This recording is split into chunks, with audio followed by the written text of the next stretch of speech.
Hi, this is Jonathan Armstrong with you for another Tech Law 10. Every now and then, Eric and I like to do something a bit different, and we're always really keen to hear fresh voices and different perspectives on Tech Law 10. And it's about 100 episodes, I think, since we had a guest. So, time to rectify that this morning. Eric, who have we got and why? Why? It's the fundamental question. My name is Eric Sinrod. I'm with the international law firm Dwayne Morris. I think we're pushing, or we're about at 300 video podcasts with our Tech Law 10. I think this might be the first time I've brought on a guest, and I'm really pleased to introduce everybody to Rachel Stavin. Rachel is one of my phenomenal medical students in the graduate school at the university where I teach. Why am I teaching at a medical school? I'm not a doctor. I don't play one on TV. I am a lawyer and I practice in the healthcare area. And I teach a course called Medical Legal Ethics and Professionalism. And Rachel was just in that course we just finished our semester. And Rachel did quite a bit of research, wrote an incredible paper, and presented as well in front of the entire class on the issue of AI in the healthcare sector. So a light bulb went off in my head, and I said to myself, I think we should bring Rachel on board here. I then communicated with Rachel. She said she was game. I ran it by Jonathan. He said, Amen. Rachel, good morning here, not good morning in London. How are you and what would you like to tell us today? Yeah, good morning. Well, I guess I could just start by telling you why I kind of wanted to research this topic in a blurb. I think that I'm recognizing that I'm entering the medical field in a couple years, and AI is kind of everywhere, and my peers are using it, and we're obviously seeing it in just our daily interactions in healthcare. You probably have people ask you if they can use it to record your visits and things when you see your physician. So I thought I better get up to speed and see what's going on with AI in healthcare. So that's what I did. Um, I also just kind of wanted to get my peers up to speed so we could kind of go into the field feeling prepared to not just use AI effectively, but also use it safely with appropriate kind of precautions and apprehensions. And I mainly noticed it's already being used in documentation. Like I mentioned, your providers are recording your visits so they can do documentation, um, which ideally is going to free up time for providers to get them to be able to spend more time with individual patients. But I think my hesitancy is that often when we make physicians more productive, they don't get more time with individual patients. They just see more patients. So their workload goes up and they stay at those kind of 15-minute time slots of cranking through people, which isn't necessarily ideal for patients. And also, I think medical writing provides a real space for people to get to think critically and slow down and reflect on the care they provide. And if we remove that piece of writing, it could kind of hinder physicians from kind of doing that critical thinking. And then as far as diagnostics go, it's primarily already come out in radiology, although there are a lot of kind of avenues AI tools are being used in diagnostics. But the radiology tools, it's funny, providers practice defensive medicine, right? And I think AI is kind of practicing defensive medicine too. There's quite a bit of overcalling in radiology with AI tools. So that can definitely create some burden on providers to have to reread scans and try to prevent, undue stress on the medical system. Um, and then also there's something I talked about with Professor Sinrod was some issue of liability, kind of identifying who is the liability with when a AI radiologic tool makes an error. It's kind of hard to say, and the language out there now is pretty ambiguous about if that liability lies with the company maybe that produced and manufactured the tool and the software, or if it's with the hospital that decided to onboard it, or the radiologist who ultimately maybe signs off at the bottom of the reports. So I think that that's a genuine concern there. Um, and then I think I just mentioned a few kind of broad concerns more about personal interaction and healthcare is just highly individualized. People's goals for their health are very specific and individual and unique. And um, just being cautious to not want to lose any of that through filtering care through kind of artificial intelligence. Well, good. And by the way, I want to thank Rachel for being here. Immediately after this, she has an exam, yet she's spending time with us. I have Oh, two wow. questions, if that's okay. And of course, I'm familiar with your work already, but I'm going to kick things off with a couple questions. And then, Jonathan, we'd love your thoughts because you always have many important things to say. One is, Are we seeing lawsuits yet, Rachel? Do you know, with respect to allegations that AI is getting it wrong in terms of diagnostics or treatment of patients? Yeah, I actually can't really speak to that. I think that as more of the diagnostic tools are being ruled out, I think rolled out, there's still pretty heavy supervision by radiologists. So I don't know if that opportunity has quite been there at a large scale yet, but I do think that's something we will see in the future, but I can't speak to if that's already happening or not. I think we could see products liability cases sort of intertwined with Yeah. medical malpractice cases. And then my last question, and then it'll be over to you, Jonathan, is what about the average person / patient who decides rather than consult with a medical practitioner, they're going to go to ChatGPT or DeepSeek or something to figure out what their issue is? Then what? Are we seeing some harms as a result, or do you envision that at least potentially being the case? I might take this question a slightly different direction, but there are people saying that the ideal world is a one-to-one ratio of physicians to patients because you have unlimited access to your healthcare and your questions answered, and posing that AI could potentially do this. And like you said, you don't necessarily have to go see your doctor, but you can start filtering all these questions and prompts through AI. I think something, maybe an apprehension I have is that it might create this almost hypochondriac type of culture where and we all wear wearables today, right, with our watches and our heart rates and all of that data being linked into stuff like this. It's kind of almost this like over monitoring to me, this like constant I don't know that one-to-one is the ideal ratio, this like constant checking of health and questions and always having somewhere to go to kind of feed that anxiety or worry. I think that could actually be harmful for a lot of patients who need to kind of get outside of themselves a little bit and be able to kind of set that aside and be able to filter things through a practitioner who knows you and knows maybe where some of your anxieties lie and can help steer you away from over testing. And yeah, I think definitely we don't want to do over testing in the medical field because obviously it's not cost effective, but it also leads to a lot of like what we would call incidentalomas, maybe is a term I've heard. But yeah, you don't want to discover things that are potentially harmless, and we end up, doing procedures that have real risk. And so I don't know if that answers your question, but Answers it perfectly. Okay, Jonathan. Yeah, I mean, I think it's fascinating, and thanks very much, Rachel. I mean, I think you're definitely right about overdiagnosis, and I was speaking to a friend over the weekend who had been told his doctors had told him that they wanted to rule something out, uh, and then he had a long wait for testing, which obviously was very impactful on his health, even though it turned out it wasn't something to worry about. And the human mind thinks it is, don't you? You quite often, maybe not at your age, but at my age and Eric's age, you think of your own mortality more. And when physicians tell you they want to rule something out, oftentimes your mind jumps. And I suppose I've also had personal experience of a family friend who was suffering a terminal illness and thought he could reverse it by drinking bleach, which, spoiler alert, that didn't get rid of the issue and unfortunately hastened his death. So I think we're right to be wary about false diagnosis by bot and also overdiagnosis about bot. And I suppose if you understand AI, I suppose the issue is always going to be the quality of the training data, because just as in the law, training data is in the hands of a relatively, or reliable training data is in the hands of a relatively few publishers. I guess it's the same with medical data as well. So some of the big players will own a lot of medical information, be that journal data or whatever, that could be used to train AI. But instead, unscrupulous people are using Reddit instead, which is, I guess, people who want to be doctors but never sat an exam.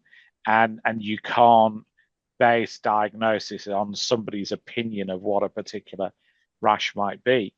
But at the same time, I've worked on some AI projects in the medical field that I think were really interesting.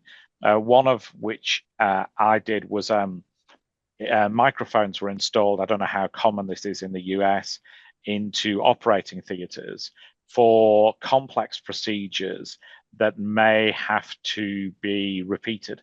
So, for example, open heart surgery, where you, as I understand it, you might do the operation, but then another team of clinicians might need to operate again relatively quickly if, in my simple non-clinician's terms, if the wiring was at fault, then another team might need to go in. And apparently, the issue is that quite often the notes of the operation would not have been typed up in time, and different clinicians will do that wiring in different ways.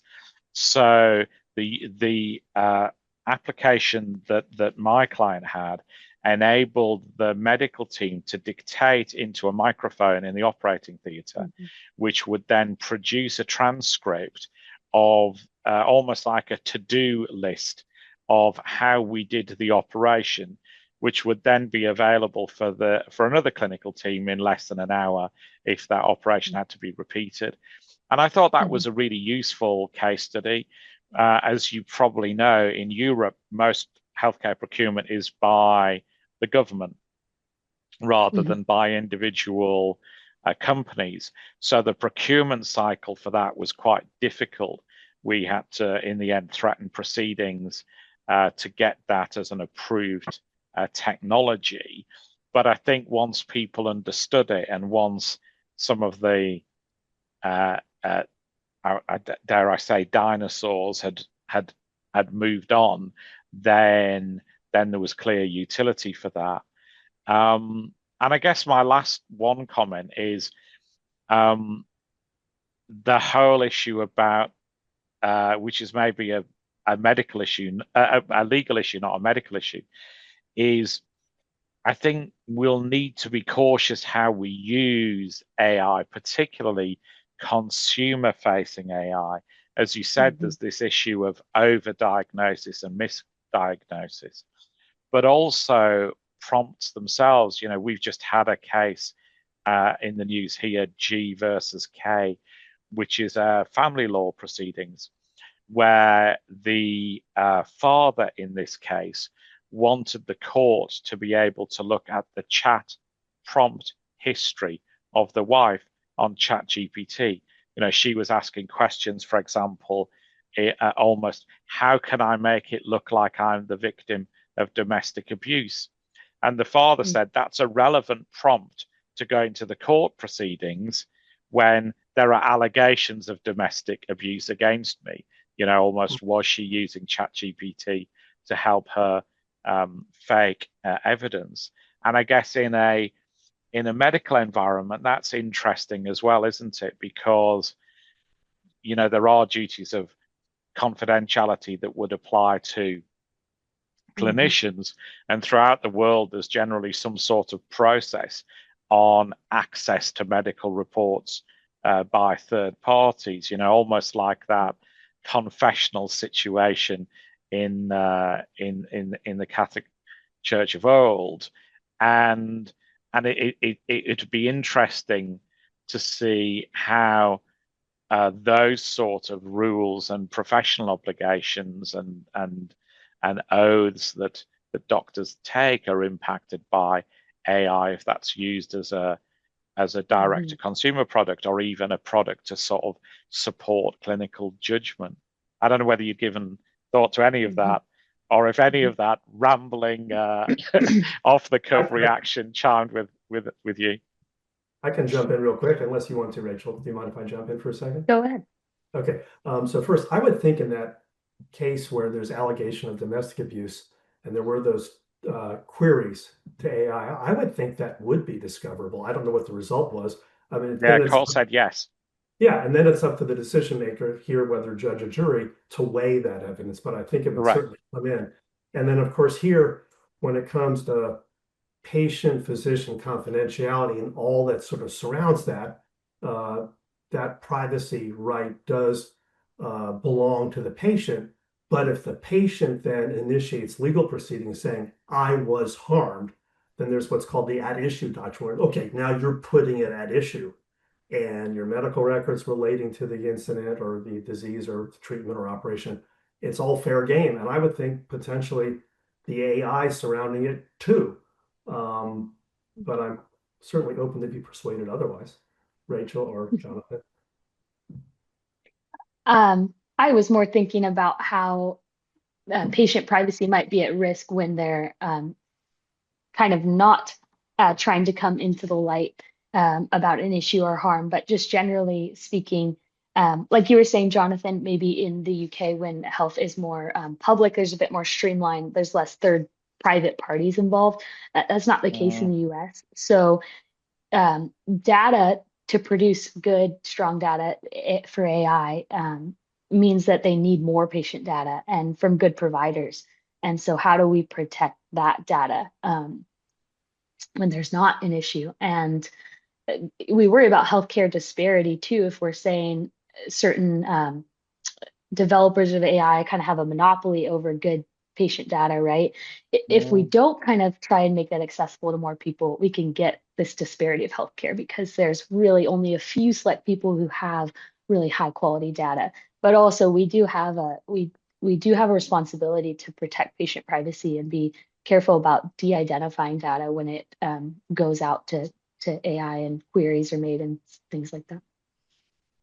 Yeah, we have already had at least one case that I know of under GDPR on that, where there was a trial to try and assess, I think, kidney disease and propensity. So using a lot of data from well and unwell patients and trying to predict, who amongst the well patients might become unwell. And that ended up being quite a big regulatory investigation here. And as a result, I think there was quite a lot learned from that. Transparency is obviously key.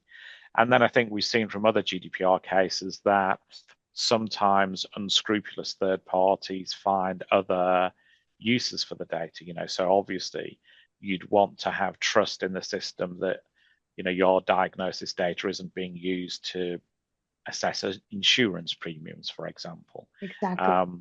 Which is an issue that we've had in cases like the Grinder case over here, where lifestyle data was sold for insurance pricing.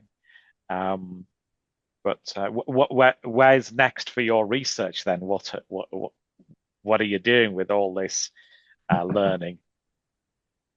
Well, it's a bit on the back burner given that I have a lot of exams and other testing, but I do kind of want to just continue to stay up to date with what's coming out with AI.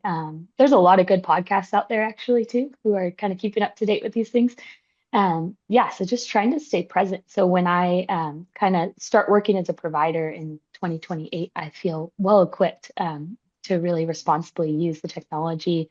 And I think there's going to be a lot of opportunities for leadership too within healthcare systems and just being able to kind of help peers stay up to date with what's going on. And there's a lot of teams and being formed or little kind of group thinks that are helping people who have been around a long time kind of get up to speed with what AI is doing and how we can use it and use it well. So I would love to be part of teams like that. And one of those podcasts, of course, is our very own TechLaw10. But Rachel, thank you so much for joining us. Out of the many, many hundreds of students I've had over the last decade and a half, you're the first and the only to have appeared on TechLaw10 with myself and Jonathan Armstrong. So I'm Eric Sinrod at Duane Morris. My email address is ejsinrod@duanemorris.com. We've been joined today by Rachel Spaven. And then, of course, Jonathan Armstrong will bring it home. Yeah, thanks very much, Rachel, and good fortune in your exams. And I'm sure you've got a glittering career ahead of you. And it's great to see you putting thought into these issues now, and undoubtedly very important. So, yeah, it sounds an inspiring piece of work you did for Eric. I'm Jonathan.Armstrong at puntersouthall.law. Eric and I will be back, I guess, in the new year with some predictions from the year ahead. Healthcare may feature, might not, but we better let you go for your exams, Rachel. Test well. And I will say, Thank you so much. open secret, she did very well in my course. Very good. I don't Right. doubt it. Yeah. Thank you both so much. This has been a lot of fun. All right. Take No, care. our pleasure. We learned. All Thank right, you. take care. Bye now. Bye. Bye.